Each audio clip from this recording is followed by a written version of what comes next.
a brand new car.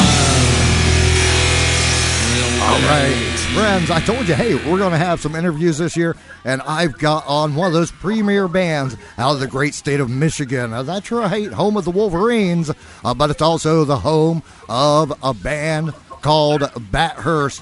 Hey, they kind of do a garage rockabilly, psychobilly style, a little bit kind of like the Cramps, and we're going to dig in and find out a little bit more about them today. I got them on the phone right now. Starting with Rick Ruiner. Rick Ruiner. I'm here. All right. I'm here. You're there. And we're naked. The whole band is naked. The whole band's naked. That's got to be a... Yeah, we're ready for this radio interview. This is the best. That's got to be a sight. It's okay. You can step on me anytime you want. Hey, Rick, tell us a little bit about the band. Tell us a little bit about the band, how you guys got together. I know this was a side project from your band, The Ruiners, that started in 97. So give us a little bit of background on why you guys decided to get a little demented and do the Bat Hearse project. Okay. Yes, we were in the midst of the pandemic, and some of the band was sort of secluded, so others of us kind of got together. And Jungle Josh always wanted to play guitar, so he started playing kind of a good rockabilly guitar. And my dentist, Ajax, he is our drummer, and we talked for years about doing a project. So, and then of course Nina's always up for whatever project, and so we kind of just got going that way and Josh and I started writing songs. Interestingly enough, Jungle Josh's first guitar lesson was from Ted Nugent, and that's a true story. Another great Michigan legend right there, right? There, yes. Everybody really loves Ted Nugent and all his politics. Everybody's really behind it. Yeah. I'll let Jungle Josh tell that story. How did you hook up with Ted Nugent? How did you hook up with him? Were you out there hunting and at a Trump rally, or what were you doing? A little loincloth. No, so what happened was I was like really, really, really little, and I used to watch his hunting TV show that used to be on TV. I forget what channel it used to come on, but he used to have this hunting TV show. And I really, was into, how he would, because I'm really big into bow hunting. I've always been kind of into bow hunting. But anyway, so, yeah, I just kind of got, really obsessed with his videos. And, when you're a kid, you get obsessed with, weird stuff like that. Yeah. Oh, yeah. And, we went to this festival called Outdoor Rama around the time I got into him. And his wife was there at this table with these, for this Ted Nugent's Camp for Kids, where they take kids with, disabilities and stuff out and teach them how to hunt and stuff. And I actually got ADHD and autism myself. And so she told my parents about the Camp for Kids thing, and in order to get into it, you had to do a handwritten letter to Ted Nugent to tell him, why you think you should go to his Camp for Kids. Right. So I hand wrote him this letter telling him how much I really loved his TV show and how I actually had a couple of his albums, and told him what songs I loved off of those albums and stuff. And while I went to elementary school, about a month after that, my mom drives up to the school and picks me up. She's all freaking out. She's like, "Josh, you're not going to believe this. Ted Nugent called my phone." I was like, "What?" She was like, "Yeah, he called our number and said you're going to his Camp for Kids." Well, so crazy. I got to go to the Camp for Kids, and at the very end of the thing, after he taught us how to shoot guns, after he taught us how to use a bow and arrow, all of that stuff, once he taught you how to kill your parents. How to ride a bison. Right. But anyway, so at the very end of the Camp for Kids thing, he actually showed up with an acoustic guitar and played a bunch of songs off of his albums for us and was showing us stuff on his guitar. So basically, you learned how to kill, and you learned how to play Cat Scratch Fever. Basically, yes. That's pretty cool, though. Pretty cool. I mean, kept you interested in music. Look, you're still doing it, right? Oh yeah, and I've been playing guitar for 20 years straight. Now, did any is anybody in the band there? Did anybody learn to rap from Eminem or anything? Just thinking about thinking about the 8 Mile. That's yeah. There you go.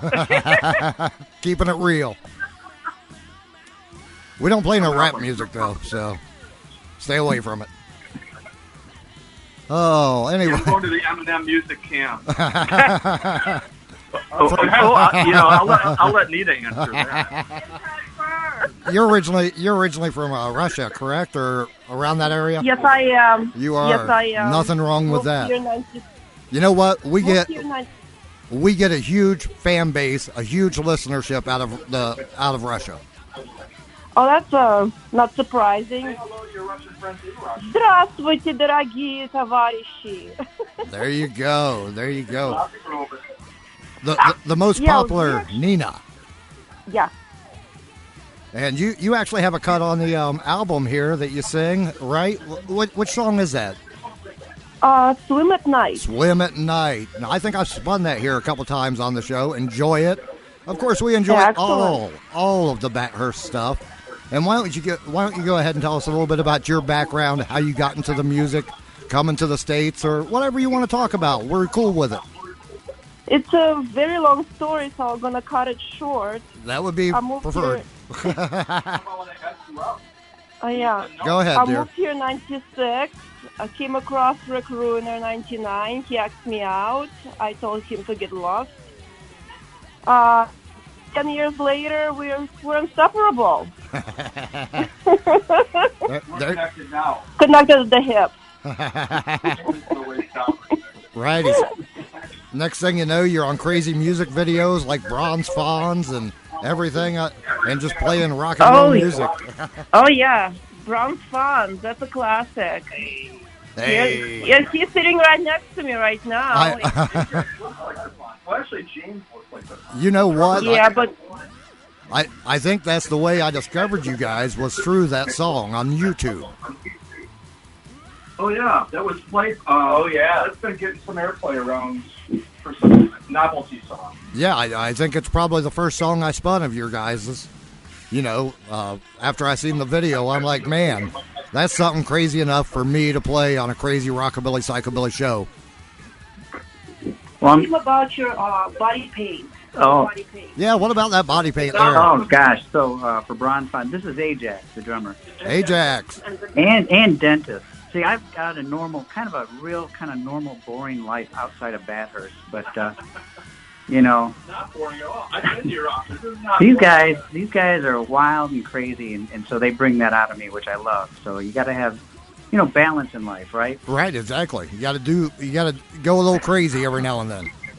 That's exactly right.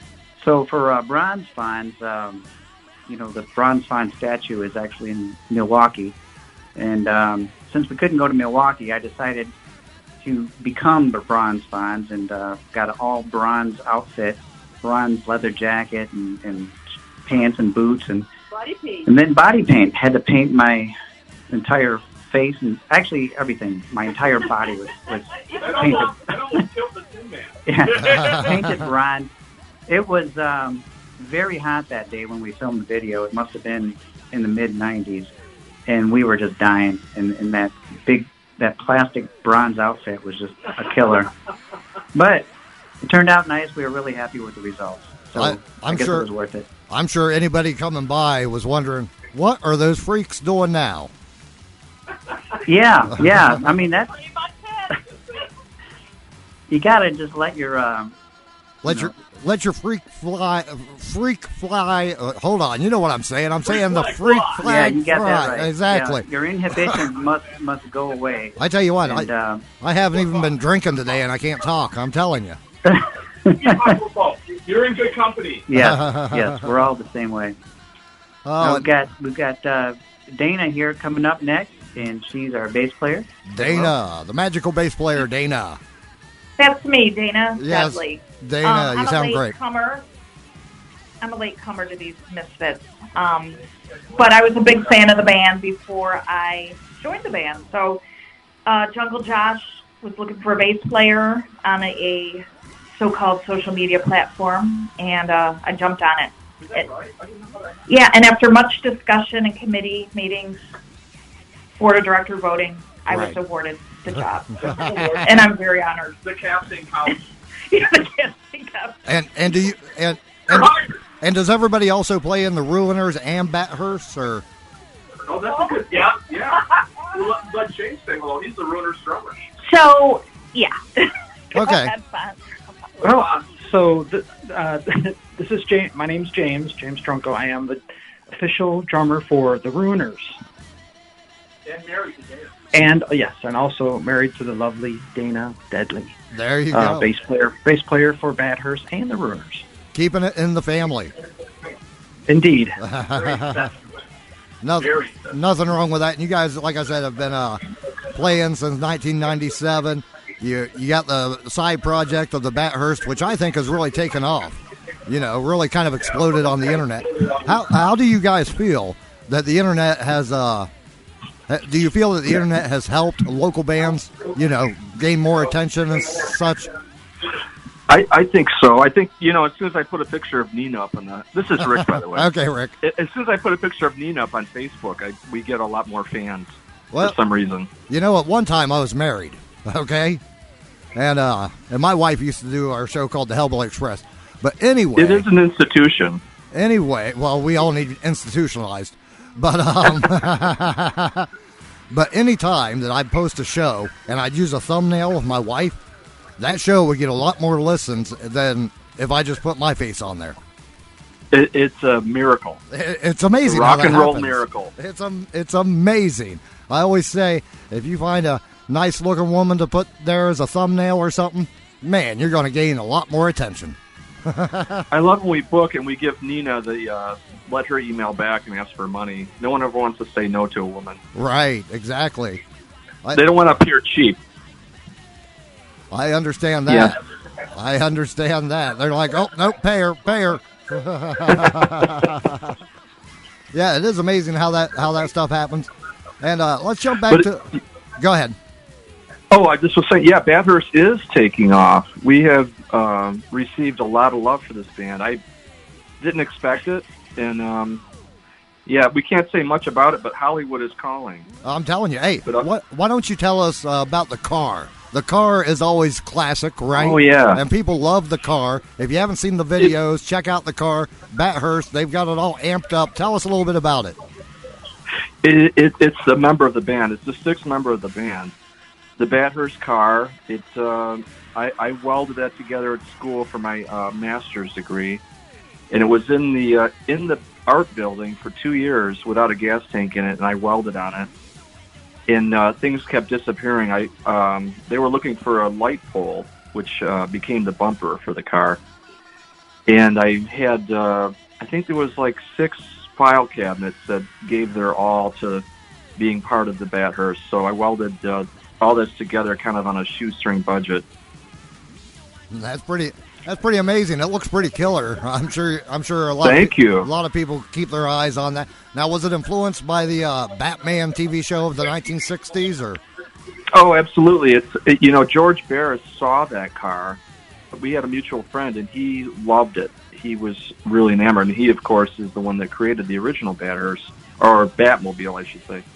And I did the Bat Hearse a couple of PVRs later. Right. So, yeah. That's been kind of, it was Nina's idea to name the band that. Well, we couldn't think of a band name. Right. She thought the Bat Hearse. It was brilliant. I mean, it catches people's attention, And, of course, her being from over in Russia, she's used to bands with crazy name like everybody over there. A lot of Psychobilly coming out of Moscow, actually. That I spend right here on the show. Absolutely. So yeah, she was down with it. It's a brutal culture. Well, when Nina says something, it sticks. We don't argue with her. We're all afraid of her. Exactly. I'm terrified of her. Yeah, I'm terrified of her. I don't want to end up in the gulag. Right. She'll start. She'll start. But I think that the name was good. It worked really well for the band. It fits the image of the band. Sort of what happened too is the Ruiners. We just sort of put all the psychobilly and creepy stuff into Bat Hearse, and then divided it and made Ruiners all like kind of the party stuff. Right. You know. Right. Makes so sense. It was really good. It was a good move strategically and stylistically to have this Bat Hearse band, because I think it's we've articulated, I think, that kind of stuff pretty well with Bat Hearse. It seems to be, you know, beloved by the Cramps people and people that are sort of into that kind of thing, I guess. Well, exactly, and that's well, what this PBR is really going to my head. I should keep passing the phone around. Hey, I'll tell you something. Usually when you're drinking, you either get really good ideas or really bad ideas, but so far it's worked out for you. It has. Well, we were nervous, so we drank a little bit before the call came through. Hey, my first time on the radio, trust me, there was a cooler in the radio station that always stocked full of beer, and I made sure to have a couple before I went on air. I don't know. Jungle Josh makes sure that we're always neat and White Claws. They call me Santa Claus. Yeah, Santa Claus. Santa Yeah. Claus with the Jungle White Claws. Why don't we go ahead and do something that we haven't done before? We're going to play Swim at Night, the Russian version, actually by Bat Hearse, by Nina right here. That's on their new CD, Transylvania Moonshine. You can check it out wherever you find your great music. And you're going to hear it here on Hot Roddin tonight.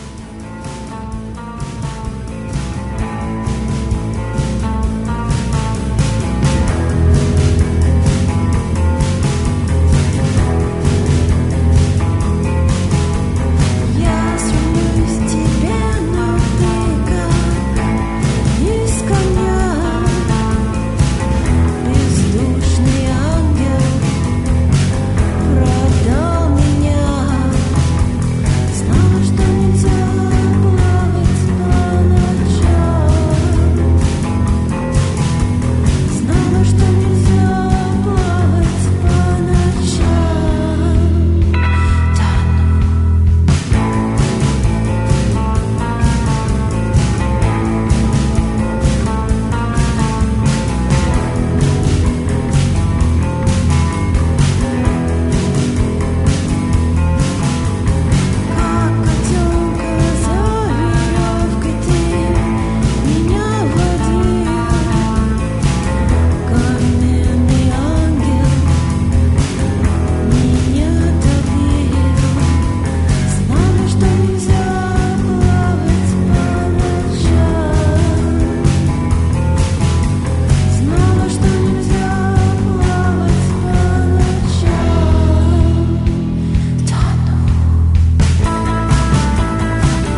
One excellent track right there by Bat Hearse. Hey, tell me about your influences from growing up. We already heard about Ted Nugent and stuff like that. But what's some of the other influences that you guys have had, that led you to this crazy, crazy music? I'm going to send you over to Nina. Let her start it here. Go for it. Nina's influences. Well, I was lucky enough to have my father being pretty much getting me into very cool music. Like, I grew up as a little kid on 6-6 Sputnik and Sisters of Mercy, like, just as I was walking, and my dad was busting that music on his car while he was working on his old cars in the neighborhood. So, yeah, so I can say I'm pretty lucky. And Soviet 80s dark wave was pretty cool in itself, too. So it kind of stuck with me, and I wanted to be a part of it when I came here. And Rick Ruiner was the perfect opportunity to have me join the band and get into it. Makes sense. So I'll pass this to Ajax. Ajax. The dentist. Hey, Ajax, the dentist is here. My background is more of traditional rockabilly, Sun Records kind of roots. Right. Jerry Lee Lewis and Elvis, of course, I was a big fan. Johnny Cash and Carl Perkins. But, like I said before, it's all about balance, right? And so when these crazy cats got together, I just had to be a part of it. Exactly. I used to live right down the street in Memphis, Tennessee, by the Sun recording studio. Oh, no kidding! Wow. Worst place I ever lived, Memphis, Tennessee. Yeah, that's fantastic. It's probably more dangerous than Detroit. I believe it. Here's Dana Danger here. There we go. Tell you about her. I like that. Dangerous Dana. Deadly Danger. Dangerous, Dana, whatever. dangerous, deadly Dana. I am dangerous. Hey. Yeah. So I'm a goth kid. I love the original skate witch. I was an original skate witch. You can look on YouTube. But I love Love and Rockets.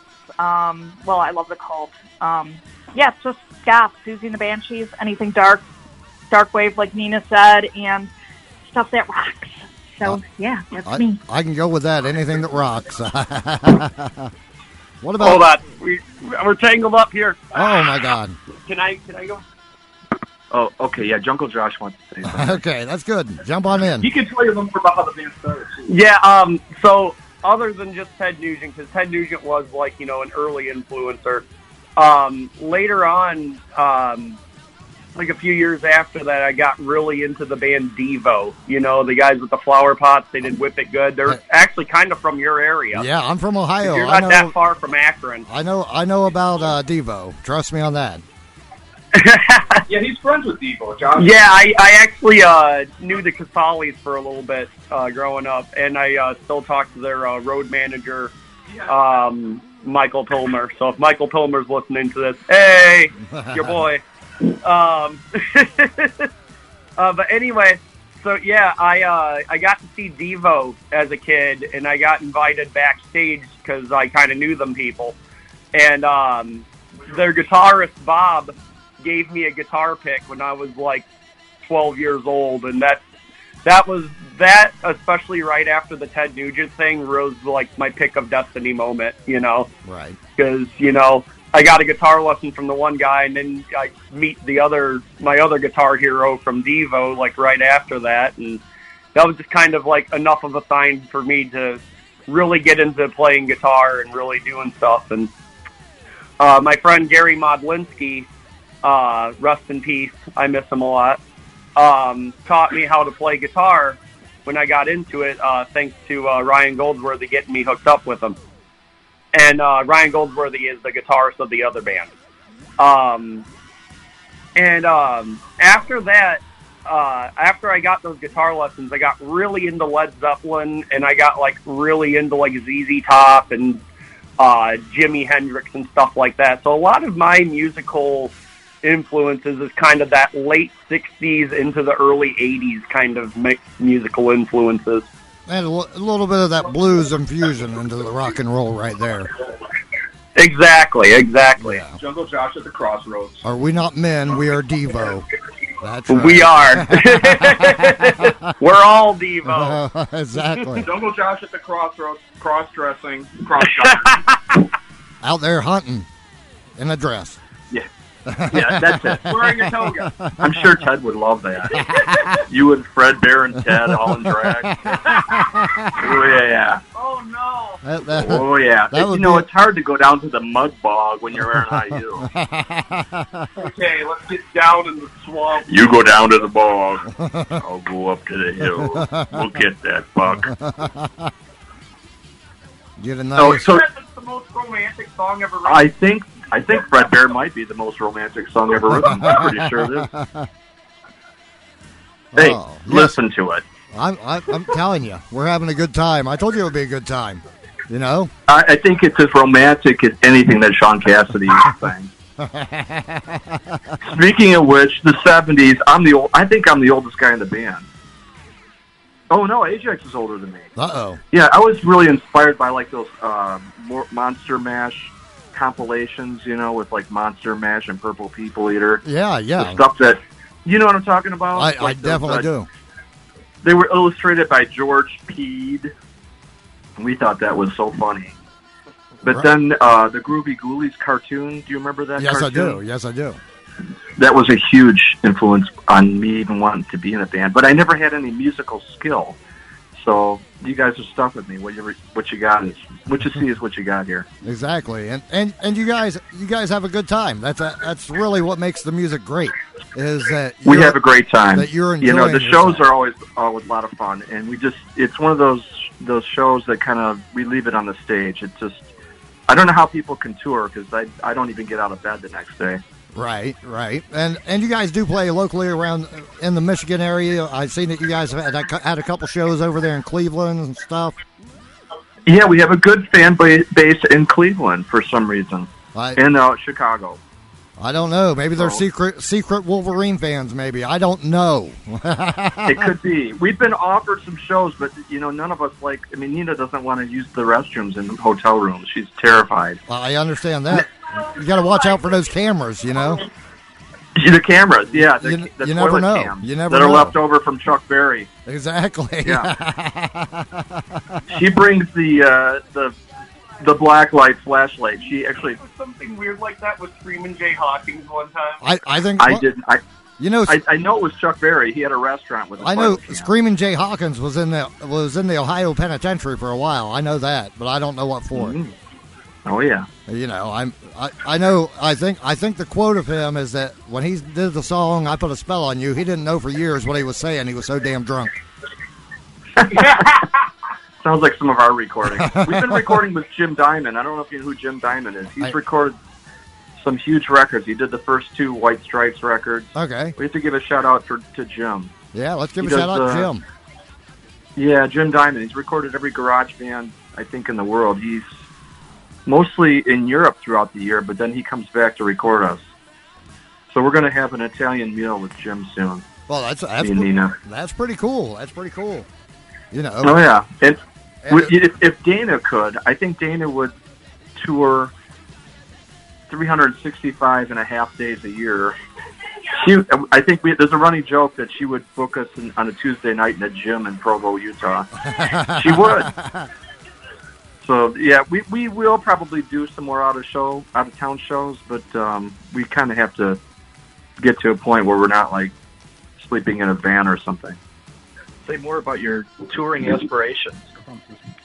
If any of your listeners are from Fort Wayne, Indiana, Bat Hearse is the originators of Bat Hearse, the Runers are playing the Rune on a Saturday, August 12th. August 12th. In Fort Wayne, Indiana. So come on down.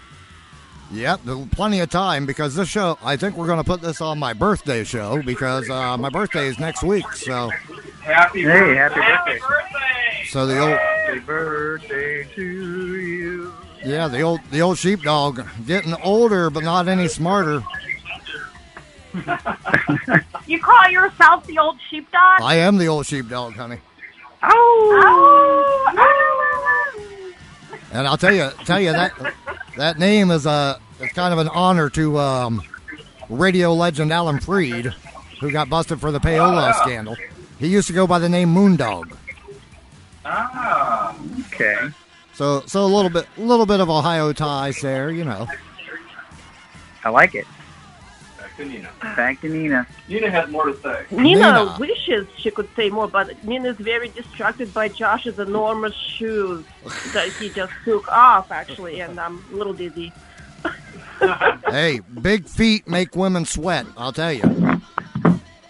What'd you say, Sarge? I said big feet will make women sweat. Those are just big shoes, Well, trust me. Yeah, I'm walking around here in clown shoes. That's all right. Okay, guys, what I'm going to do is I'm going to wrap it all up here and let you guys get back to doing what you do best, which is playing that rock and roll music.